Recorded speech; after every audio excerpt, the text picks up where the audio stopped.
देश में इस साल आम चुनाव होने जा रहा है, तो ये जानना अहम होगा कि सियासी लिहाज से इस बार का साल कैसा जाने वाला है।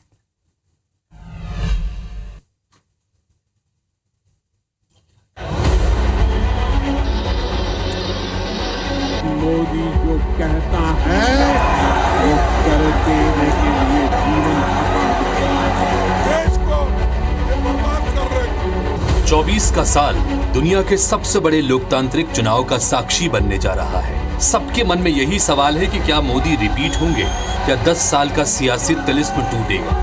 भारतीय जनता पार्टी के लिए ये साल कई मायनों में बेहद अहम है। बहुमत का आंकड़ा उसके पक्ष में झुका रहे, इसके लिए पार्टी नेतृत्व हर मुमकिन कोशिश कर रही है। बीजेपी लगातार तीसरी बार जीत हासिल कर इतिहास रचना चाहेगी, क्योंकि इससे पहले सिर्फ पंडित नेहरू के नेतृत्व में कांग्रेस ने ऐसा किया था।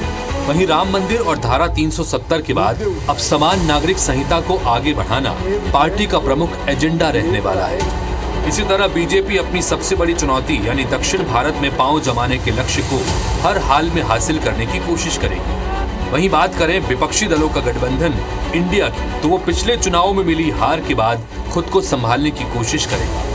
23 के भारत जोड़ो यात्रा के बाद राहुल गांधी अपनी नई सियासी यात्रा के जरिए फिर एक बार खुद को प्रासंगिक बनाने के मिशन पर निकलेंगे। विपक्षी गठबंधन के लिए भाजपा के बराबर चुनावी फंड जुटाना भी एक बड़ी अग्नि परीक्षा साबित होगी। सीट के बंटवारे और एकजुट रहने पर भी ध्यान देना होगा।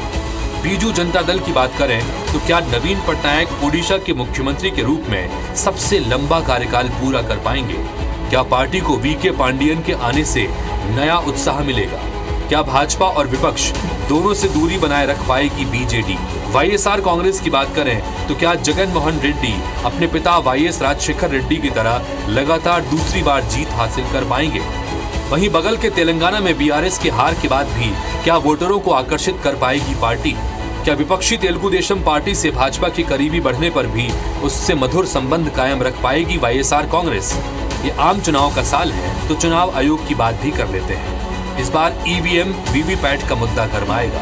विपक्ष 100% मिलान की मांग करेगा, जबकि सोशल मीडिया और चुनाव प्रचार की निगरानी भी आयोग के लिए एक बड़ी चुनौती होगी। वहीं धनबल के इस्तेमाल और मतदाताओं को प्रभावित करने से रोकना भी आयोग के लिए आसान नहीं होगा। तो वहीं डीप फेक और चुनाव प्रचार में एआई के दुरुपयोग को रोकने के लिए भी चुनाव आयोग को नई व्यवस्था बनानी पड़ेगी। Bureau report IBC 24।